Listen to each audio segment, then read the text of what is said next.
Welcome, everyone, and welcome and good evening. Thank you so much for coming. My name is Barbara Cooper, and I'm chair of the Fidalgo Democrats.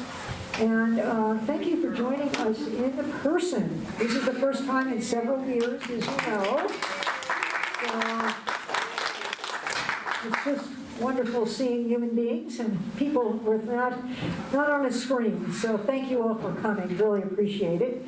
If you're not on our mailing list, and even if you are, please sign in. But we'll make sure everybody that's here gets on our mailing list, and we'll send things off.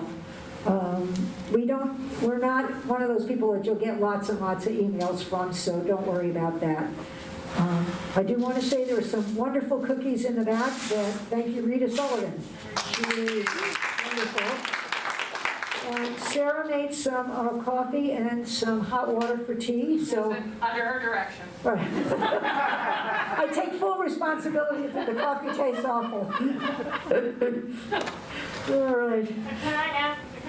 Sure. Can I ask you to not wear the mask? I mean, everybody else is wearing the mask, so we can understand you so much better. Oh, okay. I can take it down for now. Thank you. Okay, is that better? Is that more clear? Yeah. Okay. The Fidalgo Democrats are an independent democratic association with a focus on education.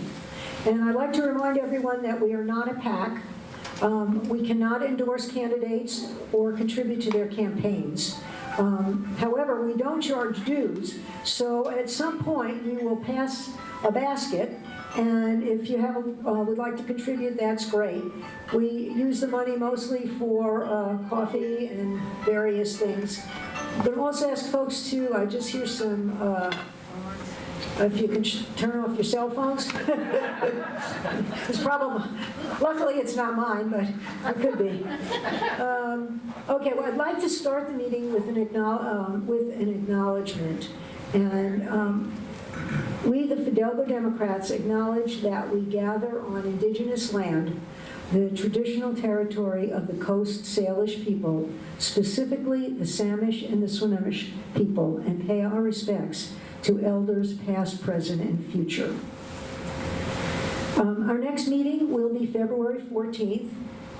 I keep losing this, I'm sorry. We are hoping to meet in the library again in person. That's the plan at this point. You'll definitely be getting an email to let you know what's going on. This is something that I'd like to do. I don't know how many of you knew Gene Derrig.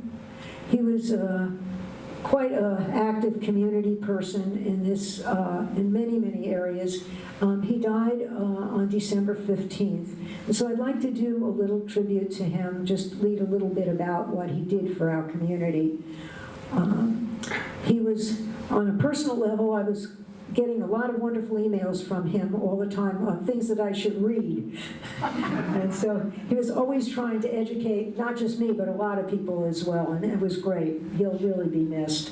So his family and his friends remember with gratitude his long years of civic engagement. He believed in being a good citizen, and to him that meant promoting good government, particularly at a local level. Gene used his voice and his pen for the causes he championed and encouraged others to do the same. When he saw an issue that needed addressing, he wrote a letter to the editor. He attended meetings of the City Council and Planning Commission, and Gene actively supported voting rights and get out the vote effort. Before the recent midterms, he wrote over 1,000 letters encouraging voting. Responsible stewardship of the environment mattered to Gene, who advocated for the preservation of farmlands of Skagit County, as well as for the forest lands of Anacortes. He provided a sanctuary for backyard birds, both year-round residents and those passing through, especially the swallows. Remember Gene when you catch sight of the many nesting boxes he built and placed around Anacortes.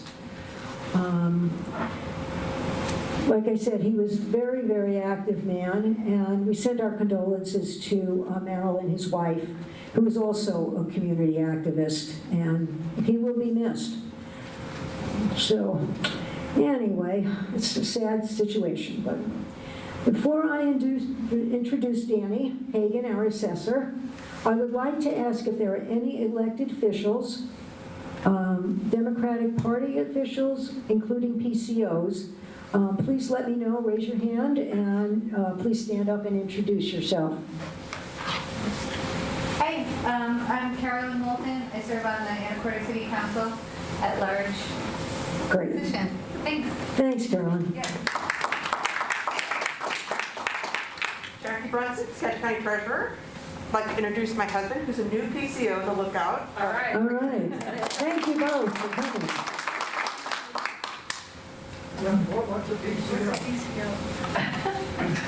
Okay. PCO, Precinct Committee Officer, Sir. is that right? Yeah. I'm PCO for Anacortes 6, newly minted. Sarah Peterson is my name. I'm also on the steering committee with the party. Right. I think, I'm Kurt Huber. I'm the executive board for the Skagit County Democrats. And Barbara mentioned that Fidalgo Democrats can't endorse or contribute to campaigns. Skagit County Democrats can. So I assume many of you are probably also members of Skagit County Democrats. Lee and I have both been involved in the 10th legislative district, and I was the representative for the 10th LD from the Skagit Democrats. Lee and I kind of swapped roles here last Saturday with our reorganization meeting. The lead is now the representative from the Skagit Democrats, the 10th LD, and I'm the representative to Commissioner District Number 1. So I'm in full learning mode on what issues are going on in Commissioner District 1. We'll be tracking those. I'm not a policy wonk. So if you are one of those people that tracks things in detail, I'd really like to connect with you and get you need to educate me. And I'm really targeting that 2024 election and making sure we have a good Democrat as our commissioner. okay, great. Thank you so much. Is there anyone else that would like to stand up? And I know Rita is involved, and Rita. I'm really safe with it, and Kurt likes to make sure that I stay busy. So that's why I gave it. I'm PCO for Dewey Beach Precinct 119. I'm also involved, in addition to Fidalgo Dams, with the Skagit Dams. And I'm the rep for LD10 at the moment. And good to see you all. Thank you all for all you do. It's really. And Rita is sitting in the back being very quiet. She's also involved. I'm Rita Sullivan. I'm the PCO for Skyline. All right. Thanks, Rita. All right. And I also always like to thank Don Ambrose, who edits the Skagit Democrats newsletter weekly, which is just, if you are interested in doing that, please let me know, because it's really a good newsletter. And Carol and Rick Tamler do edit a Whidbey Island newsletter once a month, and that's also really, really good. So I also want to let everybody know that Zane Butler, who's sitting in the back, is recording the meeting, and it will be available on our YouTube channel. Rita Sullivan works with Zane and will send it out. So people who don't attend the meeting will be able to get it on YouTube. This system here does not enable us to Zoom and do an in-person at the same time. We met with the tech person, which was a rather horrifying event for her, I'm sure, but quite a lovely lady. Lee wants to say something. Okay. I'm sorry, Barbara, I don't know if you were going to get to it. I felt it's timely to this is our first meeting in a long, long time, to recognize our wonderful former chair, Okay, Corey great. Seagull. Thank you, Lee. Yeah, we always miss Corinne. She was always right on for everything. So. But she decided to step down, so you're stuck with me. Sorry, guys. She's still on the steering committee, so. Right, so she keeps us on the straight and narrow. Before I introduce Danny, there are bathrooms out there. And the front doors are locked, and all the doors will be locked, and that's the library asked us to continue to do that. So, anyway, I think, is there any other comments? Otherwise, I'm going to introduce Danny Hagan, who ran as, I have a little bit of information, and please feel free to add to it. He ran as an independent and was elected as Skagit County Assessor. He had 7 years' experience working in the office and was endorsed by the retiring Skagit County Assessor, Dave Thomas. Danny is the first person in the Skagit County Assessor's Office to become a professional member of the International Association of Assessing Officers. In your biography, it said your finishing requirements for the Mass Appraisal Specialist designation. Okay. Danny is focusing on community outreach, and so we want to thank him for being here to educate us about the tax revenue, property taxes, and excuse me, what's happening in Skagit in Washington State.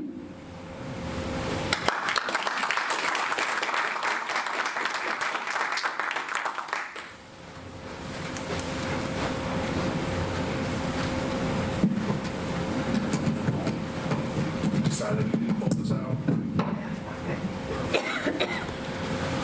Well, I want to say thank you to Barbara for letting me be here, and to the Fidalgo Democrats. I think the last time I was talking to you, I was mentioning how education were my 3 priorities, and so now I get to try and fulfill that. And I am really happy to be able to do that. Like Barbara said, I've been an employee of the Skagit County Assessor's Office since January of 2015, so I just had my 8-year anniversary. First member of the IAAO, professional member. It's a certain level of education, and first one in the office to achieve that, and hopefully achieve my MAS designation, of which I will be one of the first 10 people in the United States to do so.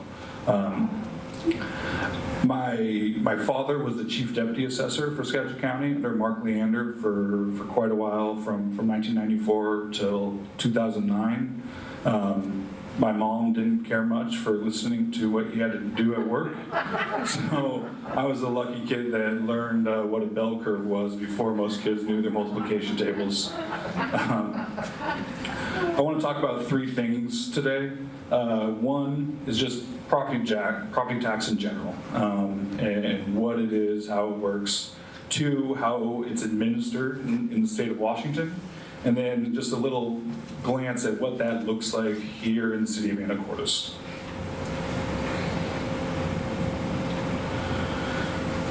A lot of this presentation is going to come from the publication A Good Tax. In the spring of 2020, there was this thing that was sweeping across the country, and like everywhere else, our office was shut down and we had to go home. But we also had to figure out how to continue to work and prove that the tax dollars that were paying our paychecks were being well spent. So we had 2 weeks of intensive training, and we had publications that we could read. This is one that I chose to read. It's about 278 pages. It's actually a free PDF. You can go to the Lincoln Institute of Land Policy. And it's available for free. I actually wrote a 21-page report kind of summarizing this. It really was instrumental in not only how I view property tax, but also why I think it is very important.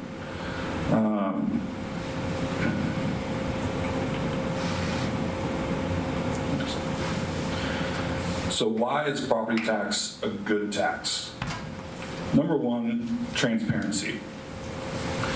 How many people, raise your hand if you know how much money you spent in sales tax this past year? No one. How many people know how much income tax your neighbor paid? And if you don't admit to it, it's probably illegal. Those things are not transparent. So it's really hard for us to know what is fair. What makes my job really difficult, but what makes property tax good, is the transparency. You know how much property tax you're paying. You know how much. You know. Everybody turned it off. Mute. Oh, I think the battery's dead. Battery dead? Can everyone hear me? Yes. All right. Transparency. You know how much your neighbor pays in property tax, and you know why. Here's the assessed value. Here's what we think your home's worth. Here's what we think their home's worth, and you can compare. And so we then have to justify that, yes, this is the fair value. So that transparency is the number one reason.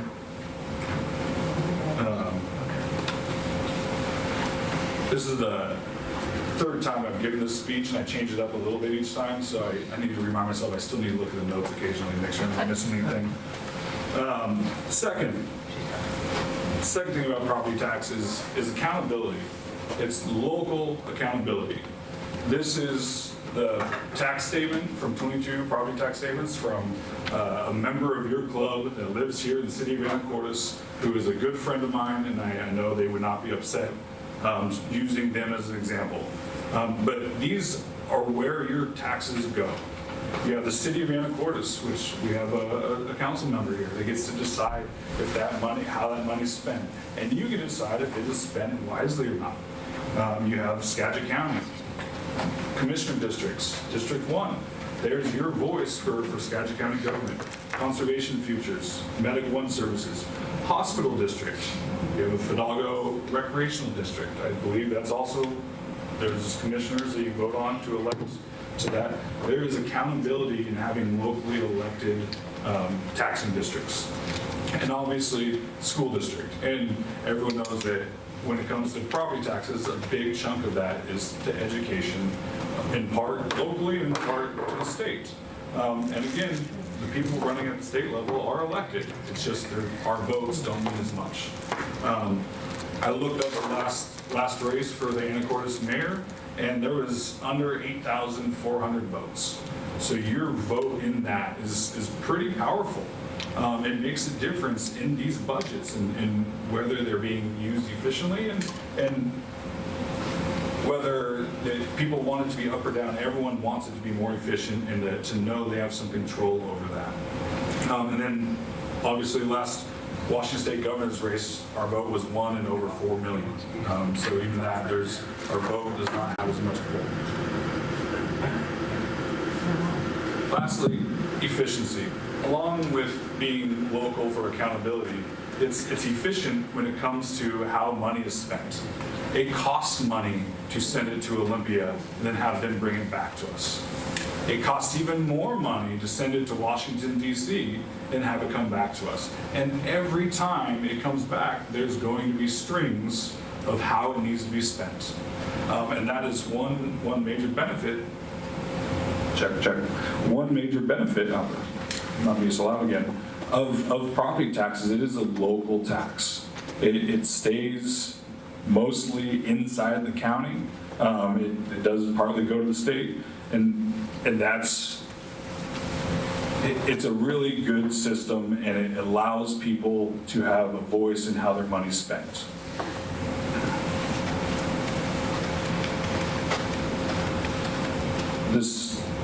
Next, I'm going to show you a short video.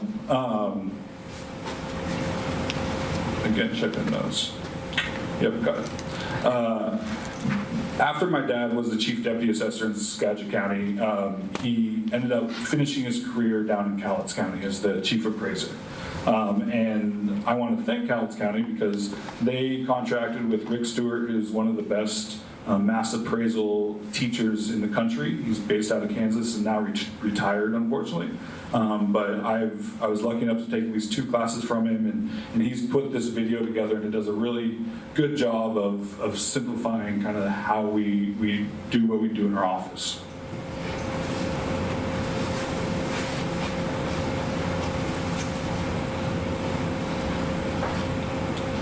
It's always a little nerve-wracking what ad pops up first.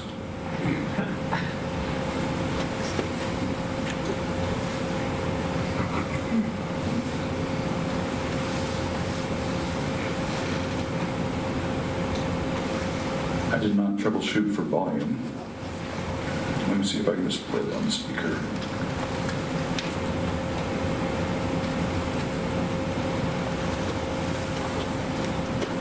tax that homeowners pay. When someone hears the term assessor, they seem to think of a scary figure reaching for their wallet. Not so. Are we supposed to have a... Assessors don't set tax rates. Yes.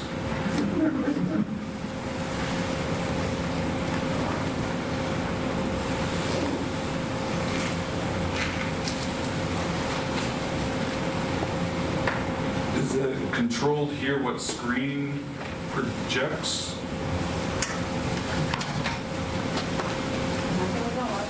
No. No. Sorry, it's all you.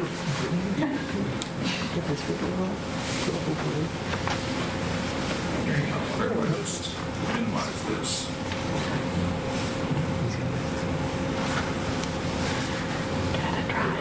There we go. Assessors don't chase tax dollars. An assessor is interested in fairly determining property values, and they take great pride in it. Property tax is determined by a simple formula. Assessors only affect one of these variables, the value, and they do so with incredible accuracy. Assessors aren't tax collectors or even tax setters. They're just fellow taxpayers, and their primary goal is to make everything fair and equitable. Imagine that you're in a restaurant with two friends. One orders a hot dog, one orders a plate of caviar, and you order a steak. The waiter comes to the table with a total bill of $100, but he doesn't know how much each of you should pay. If everyone paid the same amount, the guy who ordered the caviar might be happy. But what about the guy who ordered the hot dog? Enter assessors. The food is your property. Just like these meals, some people's property is worth more than others. And it's the assessor's job to determine how much each property is worth. That's it. So in the same way the value of these menu items would need to be determined, an assessor places value on properties to ensure fairness and equity. After the assessor determines the value of each property, local governing bodies will set their budgets for the coming year. They set the tax rate in order to produce the dollars needed for their budgets. The value of a property does not affect the amount of property tax needed. The sum total of all those budgets is a set number that has to be divided up among all the property owners. So even if everyone's value was cut in half by the assessors, the tax rate will be raised in order to generate the same amount of tax revenue. The assessors don't determine the taxes you pay.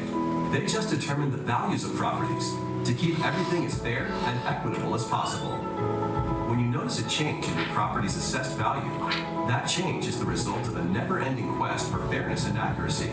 Assessors are graded on their performance, so there is a detailed system to get accurate valuations. First, the assessor looks at similar properties that are sold, their sale prices, and the terms and conditions of each sale. That's the reason your home won't just be compared to the place next door. Studying things like square footage, age, and location helps assessors determine how comparable another property is to yours. Even seemingly small details, like an extra bathroom or finished basement, can result in significant differences in value in two otherwise identical homes. Assessors maintain a thorough database of real estate information to make this process as precise as possible. Changes in value are typically the result of local real estate market sales or major changes to a property. Remodel a kitchen or finish your basement, and your property's value could increase. When you see your home's assessed value, you can rest assured that the number has not been drawn out of a hat, nor generated with anything but equity and accuracy in mind. Long story short, assessors are here to help, not trying to hinder. Their focus is accurate values, not tax collection. The only things an assessor chases are fairness and equity, and they take great pride in it.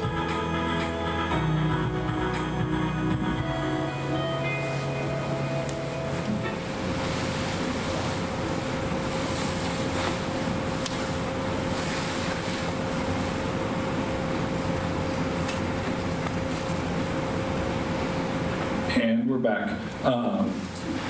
Want to make sure I mention Emily Wilcox is the assessor down in Cowlitz County, and she's been a mentor of mine ever since I started in the Skagit County Assessor's Office. So throughout the state, one of the best things about being an assessor is we work with a group that is very representative of Washington State. It's very diverse. in beliefs and how people think things should be done. But as soon as we all come together, we work really hard to make each other better, make sure we're doing a good job. And this is a position that's an administrative position. We're not making laws, we're just following it to the best of our ability. So that's kind of an overview of property tax. Now I'm going to talk about Washington State and its budget-based system. When we talk about a budget-based system, that means the restrictions of your property tax system are within the budgets. Their Prop 13 in California is what's sometimes is considered really popular. What they do is they restrict the assessed value. And so it is limited to a 1% increase each year unless you sell it. My concern with that is you could have a condo complex with 60 different condos that are all the same, all worth the exact same, and you could have people paying 10 times the amount of property taxes as others to receive the same services. So I do not believe it is an equitable system, and everyone being valued at market value is a very fair way of doing it. There are also other states that just restrict their levy rate.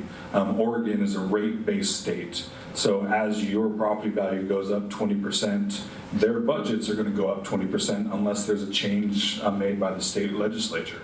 That's really hard on taxpayers when you have big increases like that. And vice versa, we know that property values don't always go up. If you're at a point where you're hitting a recession and at the same time you're having to lay off 10% of your teachers, 10% of your law enforcement, 10% of your nurses, it's not going to make the recession better. A budget-based system where your budget is set at a limited rate each year allows for consistency for those taxing districts. I'll now kind of briefly talk about what those budget constraints are. In the state of Washington, each taxing district is allowed to increase their budget 1% from the previous year. So if they had a budget of $1 million, they'd be getting $1,010,000. That's why I brought the treasurer. The piece that's different about that is they also get added to their budget new construction value. So think of a school district where there's a new housing complex going in. The value of those homes is going to bring additional taxes because they're going to have to provide additional resources. And so it's a way to keep up with growth because 1% won't even keep up with inflation, let alone the growth of any kind of taxing district. The one caveat before I get to that, the other way a budget can increase is a voter-approved levy. And that's back to that accountability. If a school district or a fire district or a city believes they need more money for this cause, and they can prove to their taxpayers that it is a just cause, then they can increase their budgets. And it's a good way of working. The one caveat, from 2018 through 2021, the Part 2 of the state school levy was rate-based. So as values increased, so did your taxes. That has changed back. The Assessors Association will, just like before, will constantly work really hard for that to never happen again. We don't want a rate-based system, we want a budget-based system. If the state needs X number of dollars for their education, they need to say they need this much money, and then it gets divvied up. When you get districts that get an influx of cash, they haven't budgeted for it. It won't be spent efficiently. So what does that look like here in the city of Anacortes?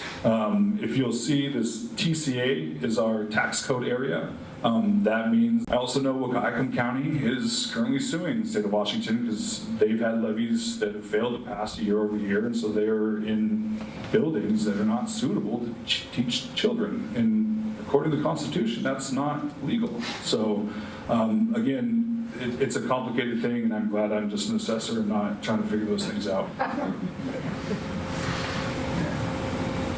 In conclusion, our office calculates the assessed values for approximately 80,000 parcels annually.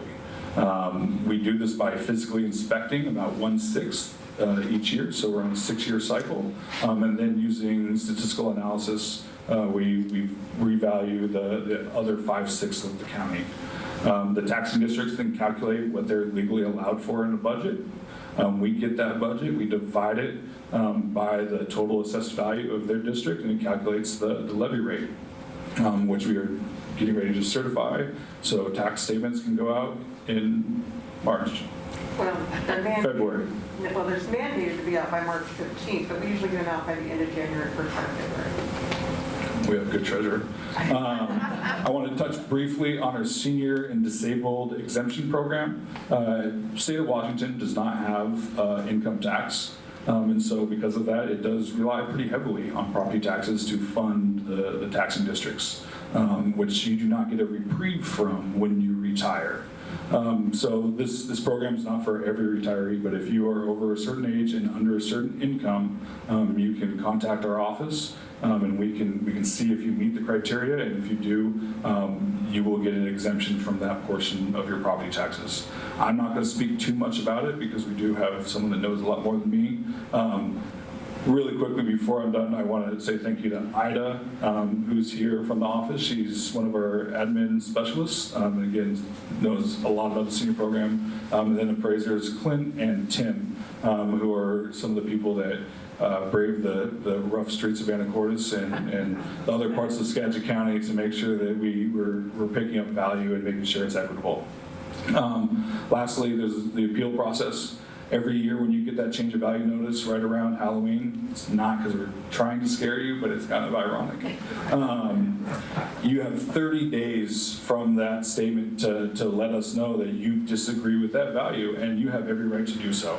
You can appeal right off the get-go. You can call our office, say, hey, why do you think that? And we'll explain why we got to this, and if we have something wrong, we can change it. What can you do to help? We have one of the best websites in the state of Washington. If you go to our Property One Stop, it is extremely informative. Currently, we're working through some bugs to get some property data to update. So it's as recent as of December 27th.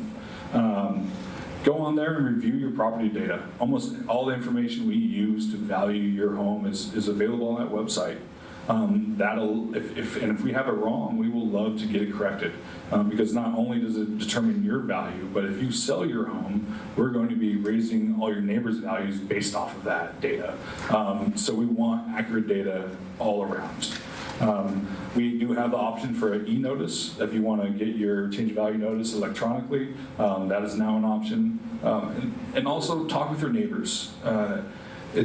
I get if you think that just because your value goes up 20%, your property tax bill is going to go up 20%, that's scary. And that's going to make anyone really nervous.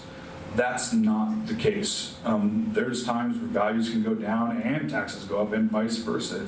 It's what's going on behind those taxing district budgets that's really going to determine the tax increase. So talk with them. Let them know that our office is open door. We take phone calls, and we're happy to do so. We want to educate the public. Here is my information. And does anyone have any questions? Besides Tim. In the front. I do have a question.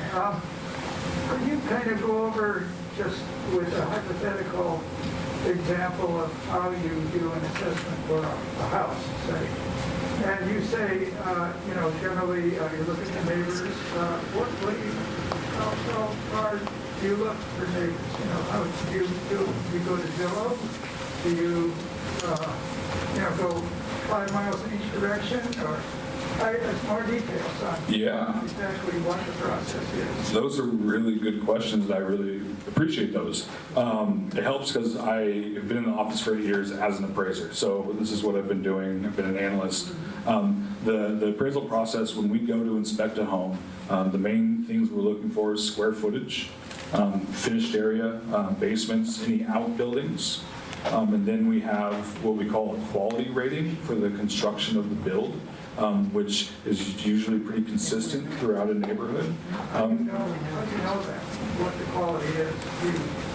You look at it from the outside, or? Yes, we only do exterior inspections. There are states in the United States where you pay property taxes on your personal property, so they come in and value your couches. Yeah. Bulletproof vest is what I'd say. There's no way I'd be doing that. So it's all exterior inspections. Now I understand your Zillow comment better. Yes, we will look at listing photos of sales. Because we are going to be adjusting properties based off of this quality rating. If someone's done a remodel where they haven't gotten a permit, and we see that in listing photos, we can make a note in it or put a permit to go inspect that. But we do get plans also. So a lot of times the quality is set on a home when it's built. We kind of know the quality of the home when it's built, and we've had access to the plans for probably 30 years now. So we kind of saw what it was like when it was built. Most of the time, if your house is older than that, it's probably sold, or we just look at exterior characteristics. We have a lot of training for appraisers to look at the different types of siding, the quality of roofing, the number of windows, the trim on the outside. But there is an assumption that the outside of your home is going to be similar to the inside, and I understand that's not always the case. To your neighborhood question, it depends on the area. The size of the neighborhood in Mount Vernon, we have one neighborhood is the Highlands, and it's just the Highlands. But that is a community of, I think, 1,600 homes that are all very similar, that all are going to adjust in the market the same. In Skyline, that's another pretty homogeneous market, we've split that up into 3 neighborhoods. So we have a waterfront neighborhood for all the properties that have waterfront. We have a view neighborhood for all the properties that have a view. And then we have a non-view neighborhood. So the answer to that question is our neighborhoods are as small or as big as they need to be to get a good enough sample size so one sale is not going to make the market. We would love, as the analyst, I would love every neighborhood to have 100 sales. But unfortunately, we're going through the O'Connor-Conway school districts, and even though we don't have many neighborhoods, there's just not many sales, so we have to try our best. And those neighborhoods are quite a bit larger in size, but even still smaller sample sizes. Did I answer the question? Did I miss anything, Tim? Tim's much more of an expert than me. No, I just had a question. You said you divided the county up into by school districts. Is the assessor's office going to come to Anacortes anytime soon? Yes, the assessor's office is going to come to Anacortes, and it's one of my favorite revals. But like I said, we're currently in O'Connor-Conway. We are doing all the inspections for that. Hopefully we'll have that wrapped up sometime in May. We'll begin all of our analysis. We'll get change of value notices going out, and we will begin the Anacortes School District next time, which is a very difficult reval because it's very big. It's very unique. Not only do we have City of Anacortes, rural Fidalgo, Guaymas Island, but we also have to go inspect Sinclair Island, Cypress Island, any private property within the Skagit County boundaries. We go out there. That day out on the islands is a tough one, but I'm willing to do it for you guys. Any other questions? In the back. Yeah, how do you determine what share of the tax base is businesses and residential and agricultural, and how does that get divvied up? We do, so because it's market value, we try and determine the highest and best use for all property, because that is what it's going to sell for. The only property that's, I want to make sure I say this properly, all property is taxable in the state of Washington unless it's not. That is how the law is written. And so if you do not have an exemption, your property is taxable. There is an exemption for individual personal property, so your couches are not taxable. To your question, there is a current use exemption for agricultural land. So agricultural land is taxed at current use value, so the value that kind of the lease generates off the land, rather than what it would sell for at market, because it would be quite the burden on farmers to be paying huge taxes on large swaths of land. So agriculture is one land use that does have an exemption. Timberland is also exempt from property taxes. It will not completely, pays a little bit. And that's mainly the system in the state of Washington treats forests as a very important resource, wants it to be taken care of and harvested in a proper manner, and then they get their taxes on the harvest. And so that's why they're okay with the lax property tax revenue at the time, because then they get quite a high revenue off of the harvest of timber. So those are kind of the only reasons we would classify land as really for tax exemption status. Everything else, to determine between commercial and residential, it's a gray area. But if it has an office or something, we'll probably go into our commercial department. But we use a cost approach for commercial and residential anyway, so it's really not too different. Good question, though. Thank you. Just a clarification on that. On agricultural land, there is an assessment that's based on the per acre lease? Yeah, and so it's titled current use value rather than highest and best use value. And so there's a formula. We meet with local agricultural advisory board, and they kind of say what the lease rates are that they're getting off of their land per acre. We split the county up because not all farmland's the same. There's some very prime farmland that leases for much higher and grows tulips versus other farmland. And so we do separate it that way. And then there's a formula that the Department of Revenue gives us, and they actually take into account the current interest rates that the Farm Bureau gives out on their loans as a part of a deduction that goes into that. So it's a formula that's given to us, and any farmland, it's an acreage rate off of that. Okay, thanks. Yeah. Yes. For the senior tax exemption, is that all property taxes or just specific ones, or is it a deferral? It is not a deferral program. It is an exemption program. We do have a deferral program that we really don't recommend for many people because, again, it's just a deferral. It doesn't really give an exemption. But the senior exemption program is an exemption off of it. There are 3 levels. IDA has some brochures that talk about those levels, and so it depends on your income, what you're exempted from. Also, one benefit of being in the program is your assessed value then gets frozen. And so you then don't see those market increases in that value. And so if you're in the program it's a benefit of staying alive. You'll get more and more benefit every year because we have seniors that are been in the program since 96, 97, and their house wasn't worth that much then compared to what it is now, and they get a benefit for that. But you still have to qualify. You still have to qualify. Submit paperwork. It's not just a gimme for the rest of your life. No. I just want to point that out because there's people that sometimes fall out of that exemption and they're not very happy about it when they get their tax bill from me. Yes, no, and that is a very good point. Thank you, Jackie. We do audit every 2 years. Because when there is an exemption, it's not like taxing districts get less money. The neighbors are paying a little bit more. And so as a fairness to those neighbors, we want to make sure that everyone that is receiving that benefit is supposed to receive that benefit. And so we do audit every 2 years for that. Good point. Yes. So, just to understand how the county, different departments interact, when you come up with a lower values, property values, who gets mad at you? Jackie or Sandy? If I lower values, everyone's going to be happy until they get their tax bill and realize it doesn't go down. And what's really great is you can go to our property one stop, and there's a history button that you can click on, and it shows you your assessed value history and your tax roll history.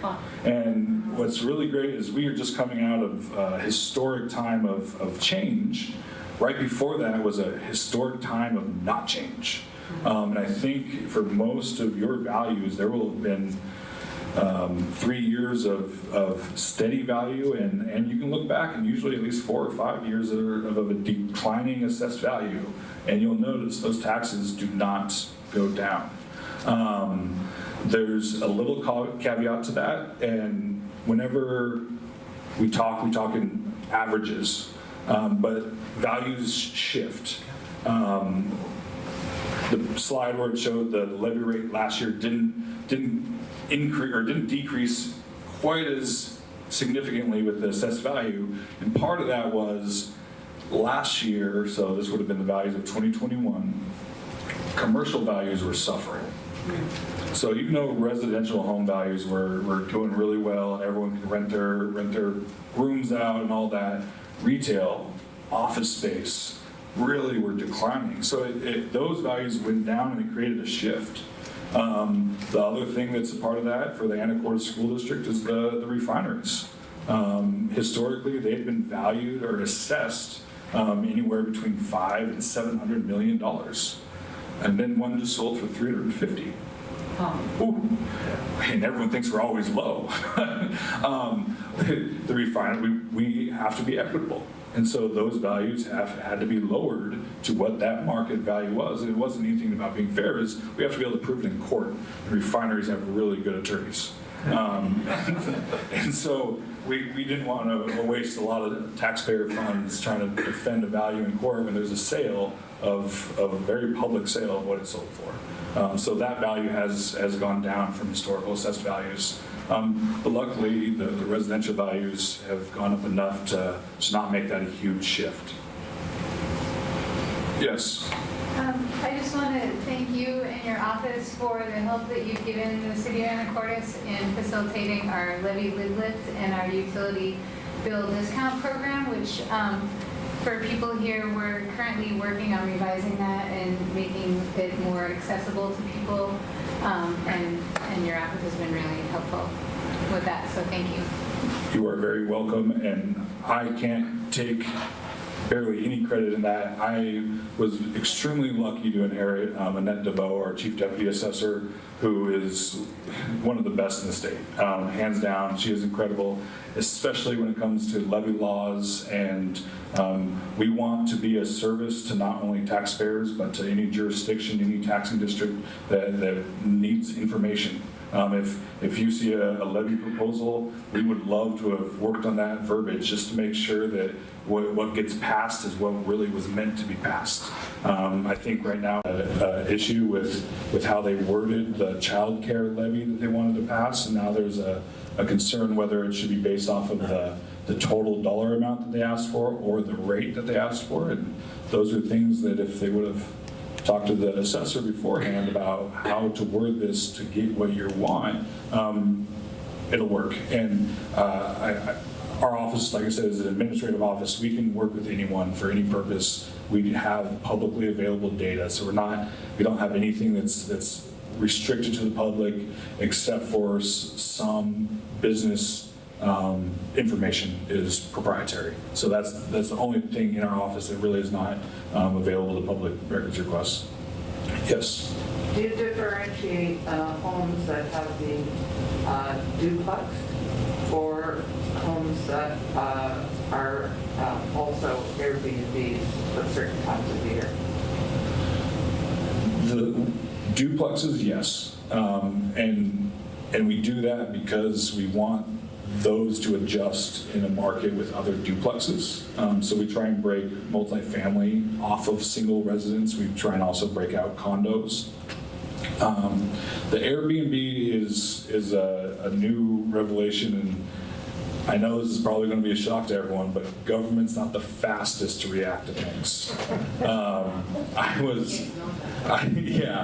was at a presentation that Helping Hands put on, and Secretary of State Robert Gates was speaking, and he compared government to being an elephant trying to move a marble down a hallway.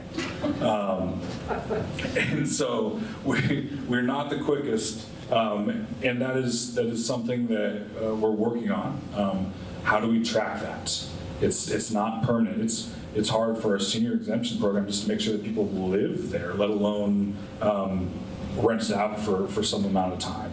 And the other part is, does that income really increase the value of the home, or is that income off of their work or their sacrifice of privacy or whatever it is that keeps everyone from Airbnb their, I have a treehouse now for the kids. It doesn't have a bathroom, but I think you could even pass it off on Airbnb. But I don't want that. I don't want strangers up there. So it would be tough to find that. And until the Department of Revenue comes down with guidance that says this is how we track it, City of Anacortes has a really good job of requiring permitting for ADUs. And so there's actually a good database that we could go off of to track those sales. Anything in Skagit County, there's no real permitting even required, even if people did get it. Those Alger folk are just, they don't listen to rules at all. So if we had the data, we would love to be able to track it, but we have to be able to get that data consistently, equitably, and within the confines of the law. Any other questions? Yes? At a fundamental level, is there a difference in the way residential property is taxed for property purposes versus commercial? No. And that is one thing that is different about the state of Washington than some other states. Some other states have different tax rates for commercial versus residential. The only difference in the state of Washington is commercial personal property is not exempt. And so a business that has chairs, if the library was not exempt, they would have to pay taxes on their supplies. And so there is a personal property business tax that residential doesn't pay. One example I use is the state of Colorado.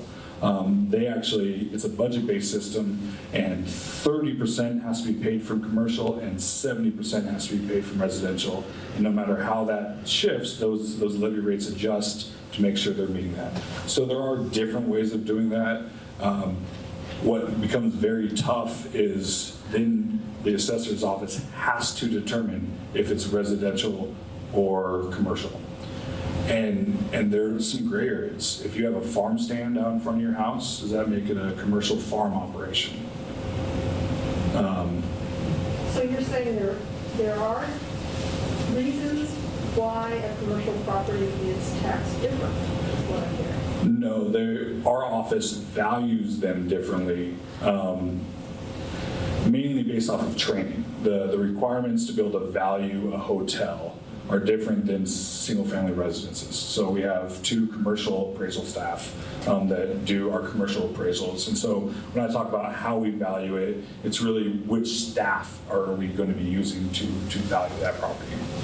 But the tax rate, the levy rate is the exact same based off of assessed value. So the levy rate is the same. We only calculate one levy rate for all property within that area. Yes, good question. What is the role of zoning in determining assessed value? Yes, so the role of zoning has a big role in determining the value of the land. And so when we come up with land tables, a lot of that is based off of zoning. So we try and separate our land tables, and the more ability you have to use your land, the more valuable it becomes. What's interesting is in the city of Anacortes, 20 years ago, commercial property right along the strip was extremely valuable. Now, everything's valuable. There's a non-view residential lot is worth as much as the land that the hotel's on. We just follow the market. So what we do with zoning is we group like property together. And so when that property sells, it helps determine the land value for that property. And then we add on an improvement value based off the cost approach. And another follow-up on agricultural land, how do you determine whether it is a farm? That is, so we don't determine it. There is a program they actually have to apply to get into, and it's a current use program, just like our senior exemption program. It gets audited every 6 years. They're required to show income, proving that they're an income-producing commercial farm operation. The requirements of that are based off of how much acreage you have in the program, and the benefit you get is usually only going to be on the land that you're farming. The land that the house is on, they're still going to be paying property taxes on that unless whoever's living in that house is working on that farm. And then they also get a benefit on the home site. If I said anything wrong, Ida, please throw something at me.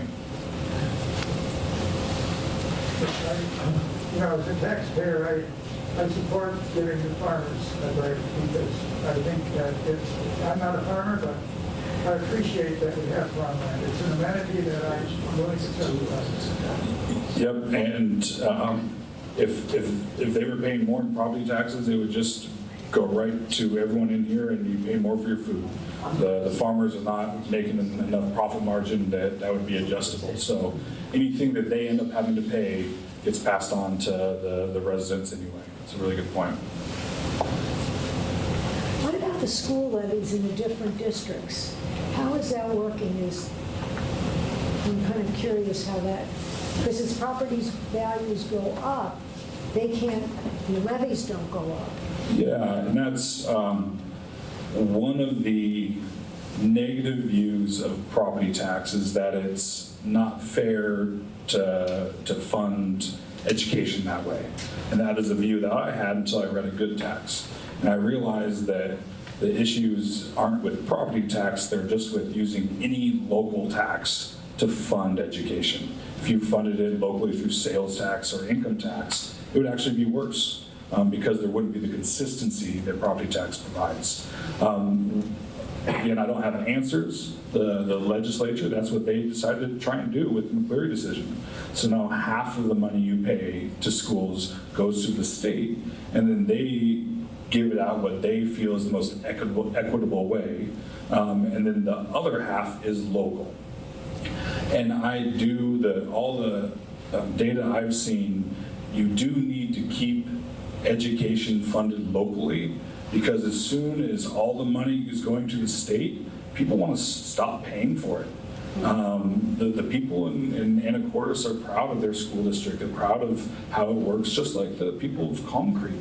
And they do different things, and that's allowed because they have that local accountability and they're locally funded for that. And again, it's a great example. Any money that's coming from the state level is going to have strings attached. You have to teach this. You need to make sure you have that. I'm not saying that's wrong, but it is how it works.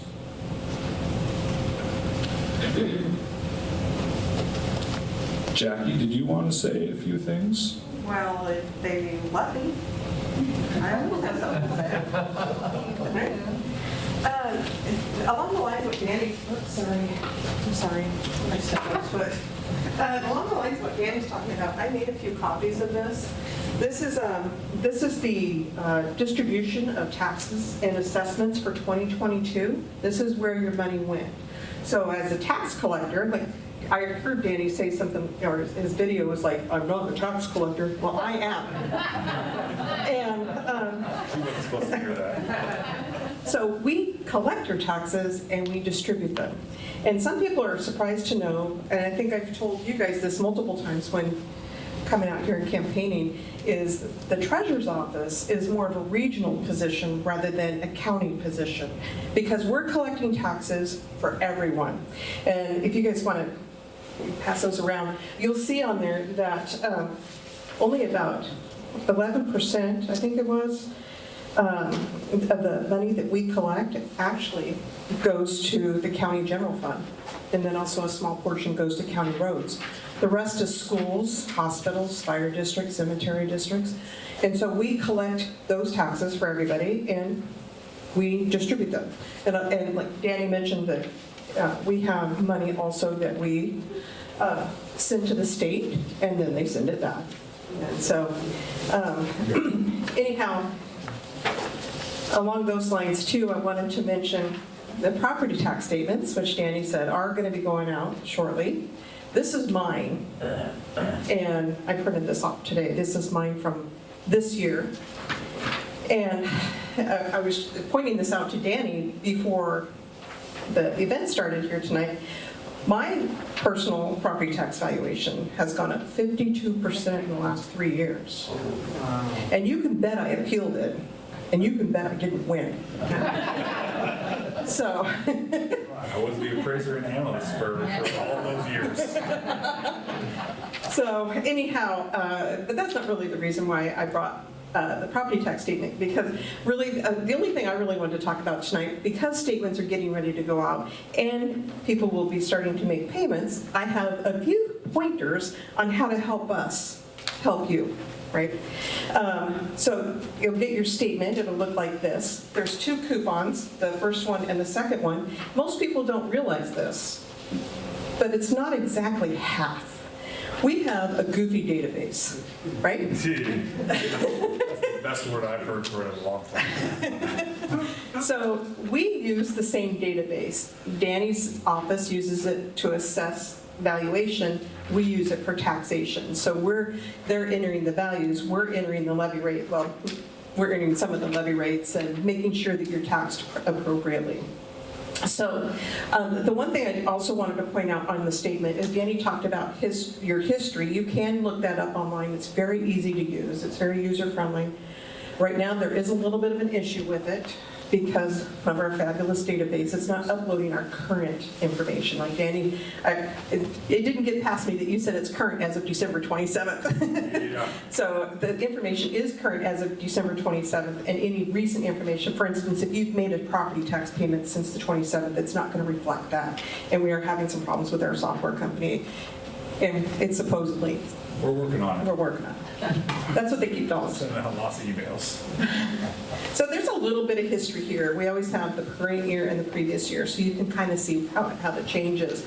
But also another important part of your statement is it shows what voted and what's non-voted. And so that's important to know too, because as Danny said, they set budgets, which sets the levy rate, but also a lot of people forget that there are things in here that you voted in, such as school levies or the EMS levy, that sort of thing. So, I mean, for instance, just on this one, in 2021, I paid 0 on an enrichment and operations levy for Burlington School District. And in 2022, I paid over $1,300 to that levy. And so my property taxes went up significantly because they approved a school levy. I'm not complaining, I'm just pointing that out because some people tend to forget about that.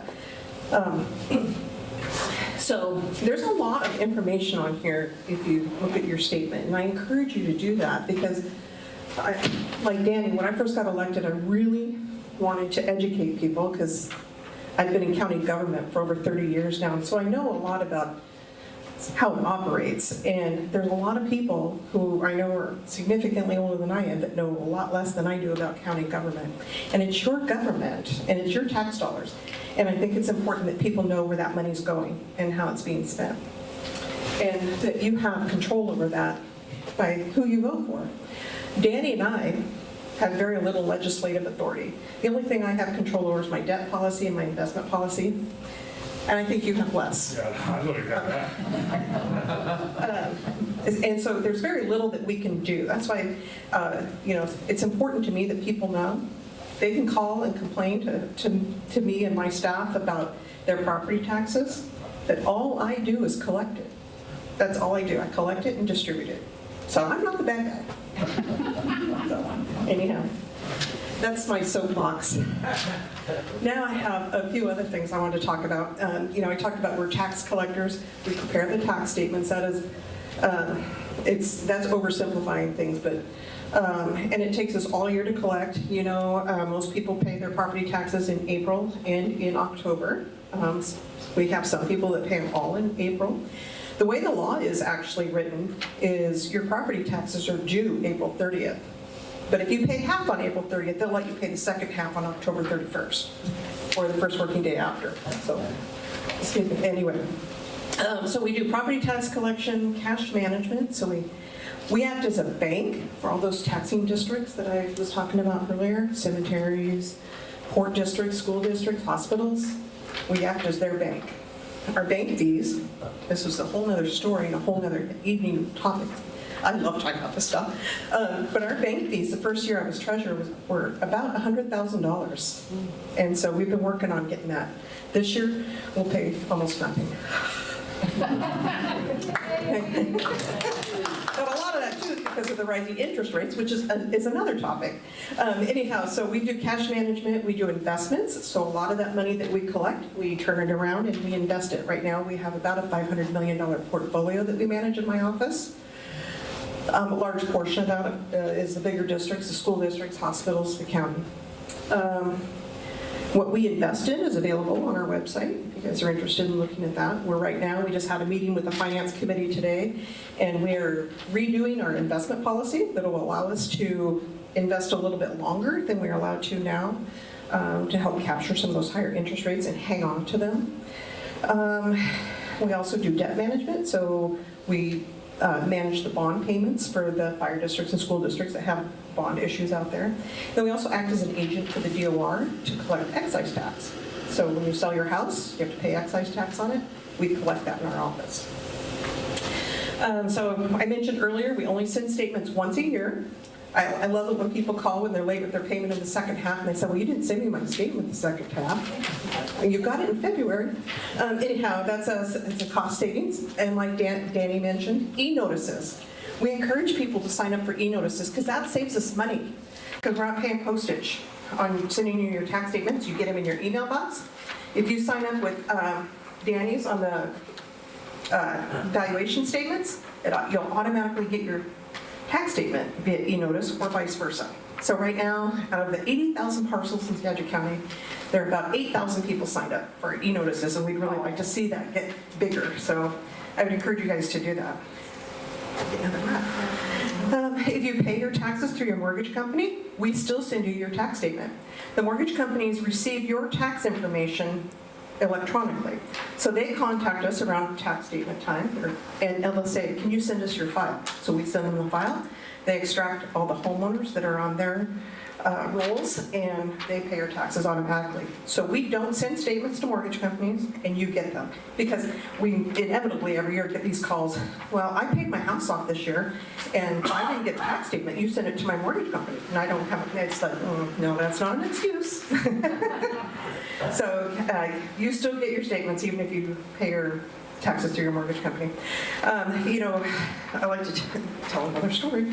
A couple years ago during COVID, we had offered a tax extension, property tax extension, but you had to apply for it. You had to ask for it essentially. I mean, there weren't any that we denied, but we made people apply for it. And King County gave a blanket extension, said everybody, you don't have to pay your taxes till January 5th or July, the end of July or something like that. Well, we couldn't do that because in Skagit County, we only receive about 25% of our taxes via mortgage companies. King County's is over 50%. And they didn't extend that extension to the mortgage company. So they knew they were going to get the money from the mortgage companies, but we couldn't do that because it would really affect not so much the county as it would the smaller taxing districts. They need that cash flow. They need the money coming in. So only about 25% in Skagit County is paid through mortgage companies. Sign up for e-notices, saves money. Your payments. So we have there's several different ways you can make your mortgage payments. You can pay the old-fashioned way by check and mail it or drop it in a drop box. We have 2 drop boxes near the courthouse. A lot of people insist on coming in and paying their taxes so they can get a receipt. You don't have to come in if you want a receipt. All you have to do is make a little note on the outside of your envelope or stick a note in with your payment. and ask for a receipt, and we can mail that to you, save you the trip to Mount Vernon. You can also pay online, but there's a fee. Credit cards are 2.35%, and by RCW, the treasurer's office is not allowed to absorb those costs. Some departments can absorb the cost of the credit card fees, we cannot. And you can imagine why. It's like if somebody calls up and pays their $5,000 mortgage or tax payment, that's going to cost them $100 to do that. And if we have 80,000 taxpayers in Skagit County, you can imagine the county can't afford to do that. So, and we don't collect the fee. The fee is charged by our third-party vendor who does our credit card processing. We also, online, you can do e-checks. E-check, there's only a $1 fee. And what's the cost of a stamp, right? And so it's very convenient, and we really like that. That's one of the most efficient ways you can help us paying your taxes, because what happens is you pay by e-check, and then we get an electronic file that we can upload, and it doesn't take manpower, or not much manpower, to upload those payments. And you can also sign up for auto pay, and that's free.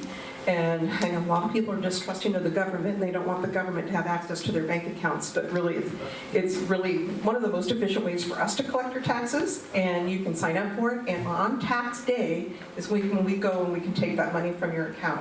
And we can do it twice a year, once a year, whatever you specify. And there's no cost for that. And you can do that, you can sign up for that on our website. Probably the least efficient way for us is for you to do bill pay through your bank. It's very easy for you, it's very convenient for you, but the way we process our checks, it's no different than you sending us a check. We have a scanner that you scan the checks, and then we have to actually hand enter all the parcel numbers that are associated with bill pay checks, and we get stacks of them, and that takes some time to process those payments. So if you do pay by check, it sounds funny, but we ask that you fill the check out completely. We get a lot of checks that are missing, like the legal amount or the signature, and the bank won't take those. They won't let us submit those. So you want to fill it out completely and pay the correct amount, because you can't believe what people pay on their taxes. Like I said, this isn't exactly half, and most of the time they're just like maybe less than $1 off. But what we find a lot of times is in the people's first, when they submit their first coupon, they're paying the second coupon amount. And so anyhow, pay the correct amount. If you don't pay the correct amount and you pay too much, we will issue a refund, but it'll take about a month to get your money, because we have to wait for your check to clear the bank. So many little details. Anyhow, we have a scanner that reads the checks, and it reads the amounts that you write on your check. So it's very helpful if you write legibly, because it will reject it, and it ends up just taking more time to process your payment. Here's a big one for me. Is you can pay multiple parcels with one check. So a lot of times we have people that owns multiple parcels. Well, even like the refinery or Puget Sound Energy, they own multiple, like a whole stack of, and they send one check. You can send one check with multiple parcels or multiple coupons. You don't have to write a check for each one. And then you don't have to staple them either. Or paperclip them. Just stick it in the envelope. I have people that are very capable of figuring things out. The other problem we have too is people write on their coupons. You have to especially like the people that say, "This is bullshit." We don't need to know that. The people that are processing your payment, they don't care. They care, but they have no power over making it not bullshit. But the reason why we don't want you to write on your coupon is because it has a micro number or micro line at the bottom, and it scans. So what will happen is it'll scan that coupon, and then it scans your check, and then it can apply it electronically. Technology is fabulous.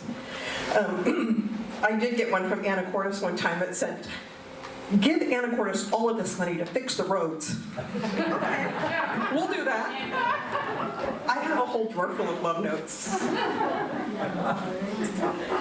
You can submit your payment without the coupon. We prefer that you not do that. We prefer to get the coupons because it helps us process it faster. But if you don't have the coupon, at least put the parcel number on your check. That makes it a little bit faster for us. Like I said, if your account is overpaid, refunds are processed, and they're paid to the last person who paid. So this happens sometimes with mortgage companies. Mortgage companies will send in a payment, and then the taxpayer sends in the payment because they forgot their mortgage payment was making their tax payments, or the mortgage company was making their tax payments. So what we do, it's our office policy, if the taxpayer is the second payment we receive, the taxpayer gets the refund. But if the taxpayer pays and then the mortgage company pays, the refund goes to the mortgage company, so it takes the people longer to realize that they've got a refund, right? If they don't, their escrow won't go down for a while, because I'm sure it takes the mortgage company a while to figure out who that payment belongs to. As I said, refunds usually take about a month, because our office policy is to wait 3 weeks so that we know that that check is going to clear the bank. And believe it or not, there's people out there that are fraudulent and trying to get away with stuff. And if you have mailing, if your mailing address changes, you can either email us through our website or just put your address change on the back of your coupon. Some of these things seem so simple, and for some people it's not.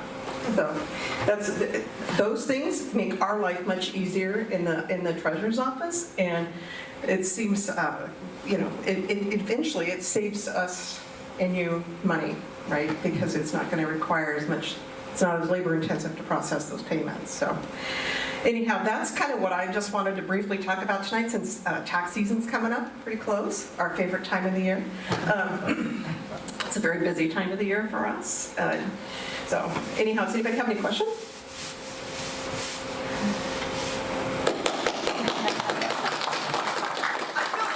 I feel the love. Most of the time, we don't get a whole lot of love in our office, especially, and I'm sure Danny's office and Ida, she's amazing. Danny's, she works in the front office, and she gets the brunt of a lot of hatred. So lots of love to you, Ida.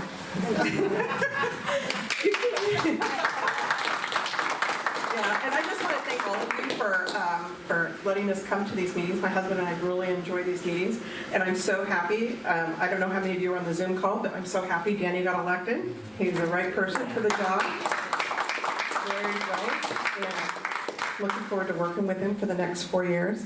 I give my staff all the credit in the world for running. I ran unopposed this year. You guys probably know that, because I have an amazing staff, and thanks to them, things are running really well. So anyhow, thank you.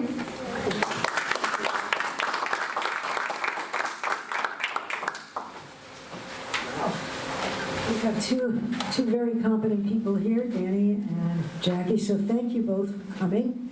Are there any other questions, or I've kind of let them take over the questions. They seem to be quite capable of working the crowd. And Politicians. yeah, I just want to thank everybody again for coming. Really appreciate you coming out and taking the time. I think this is really informative. And please give Danny a call, and Jackie as well, if you have questions and concerns, because they're very open to making sure that we're comfortable with what's going on in this county. So I'll add one thing to that. If you are part of a group of people, whether it's a homeowners association or just a community group, 10 or more people, and you want some specific questions asked, contact me. I'll come to you. I can speak wherever. I want those questions asked now, and not when, oh, this is crazy, there's no way. So if there's an interested group of people that are willing to listen to me talk about property taxes, I am willing to be there. thank you again. I really appreciate you taking the time. Hey, Barbara, can I say something real quick? Hey, totally off topic, and thanks, Danny and Jackie, how important it is to elect the right people to represent us locally. I mean, these aren't state or, big government races. These are people that affect our homes and our households every day. So very cool, and all the people that participate in your local government. It's a big deal, so good job on that. Hey, I wanted to give a plug for Viva Farms. How many of you know what Viva Farms is? Okay, a good chunk of you. If you don't, go to vivafarms.org and learn about them. But they're located in between Anacortes and Burlington, right off of Highway 20. I've been a volunteer. It's going to be my 4th year working in their CSA program, getting out boxes of produce every week to people. It starts up in March and goes through Thanksgiving week. But something big happened this week, and Skagit Valley Food Co-op donated $100,000 to Viva Farms. Oh, wow. Yeah, it's the biggest donation ever to Viva Farms, so it's a big, big deal. So and, you know, it happened to be one of my clients too, and I'm very lucky I get to be a volunteer for them. I get to work within their business, you know, model and stuff. But they always use me to help market some of their big announcements and things like that. I love to do it because they're such a good organization. But on January 26th at the Lincoln Theater, they're holding a free event. So they're going to talk a lot about this $100,000 donation that just came in and what they're going to do with it. But they're going to bring in a lot of their farmers too and let them speak and talk to you about, you know, some of the stories of some of these farmers. They arrived in Skagit County as complete migrant workers and have raised their families and gone through the program, so now they have their own farms within Viva Farms, and they're growing produce. And a lot of this produce in Viva Farms goes to restaurant quality, goes down to Pike Place. I mean, it's pretty amazing what's going on here. But this big issue on food security and what that means to us locally and what we're doing locally, you're going to see a lot of that at the Lincoln Theater on January 26th. So they asked me to market it out. Fidalgo Democrats, there's no better place to announce it than right here. You guys kind of get into that and understand that at a more wholesome level. Again, it's a free event, Lincoln Theater, which is always a cool place to go for anything. January 26th at 6 o'clock. So if you can do it, go do it. And ask questions, learn about what's going on just a few miles down the road. Okay? All right, thanks. Thanks for having us. Thanks for being in person.